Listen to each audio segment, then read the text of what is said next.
Hi, I'm Brian Rini. I'm a GE medical oncologist at Vanderbilt University Medical Center. I'm also the chief of clinical trials.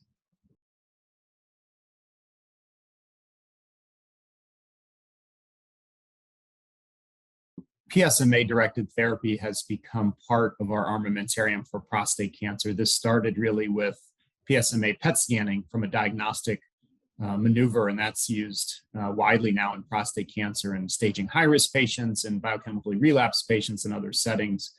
And then pretty quickly on its heels, PSMA-directed therapy, largely lutetium, has entered trials and is now FDA approved in prostate cancer. And there's really two main efforts that have contributed to this. One is from the Australian group that did a small randomized phase 2 compared with cabazitaxel in a refractory prostate cancer setting. That data showed advantages in terms of PSA and metastasis control for the lutetium group. Updated data does not show us any overall survival advantage, but this perhaps isn't really surprising. Both of those drugs are active. Cabazitaxel has shown a survival advantage in that setting. So I think it really reinforces that both of those approaches are important in CRPC.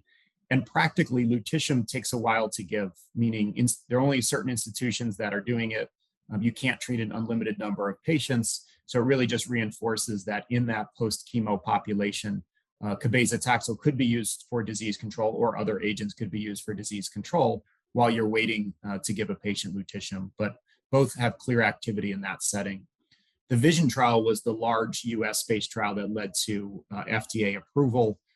That data has been updated mostly just to reinforce that lutetium compared to investigator choice standard of care continues to show both a radiographic progression-free survival and an overall survival benefit. Again, really just reinforcing that this is a very potent agent.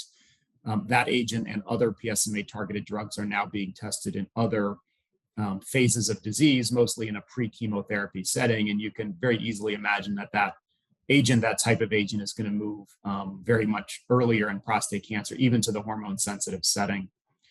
I think the other important update for PSMA-directed therapy is in the biomarker realm. So in order for patients to get on these trials, they had to have PSMA-avid disease as measured by Gallium PET scan. And different trials have different parameters of what positive means.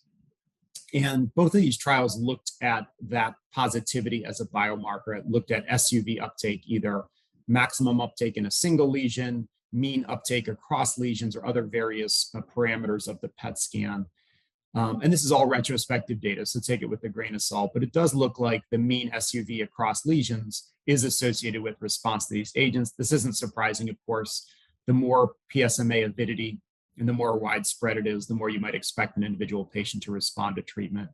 We're not at the point of using this to select patients, i.e., and we're not just giving it to the higher SUV patients and not giving it to the lower SUV patients. But if a given patient has multiple options, including PSMA-directed therapy, you can envision that it could be used to maybe select that patient to get that therapy sooner, or save it to later and use another active agent in that setting. So some interesting data from those two trials in regard to PSMA parameters, if you will, as biomarkers that did show a difference. And I think we probably need some more data and some more work to translate that into clinical practice, but clearly another important therapeutic approach in this disease.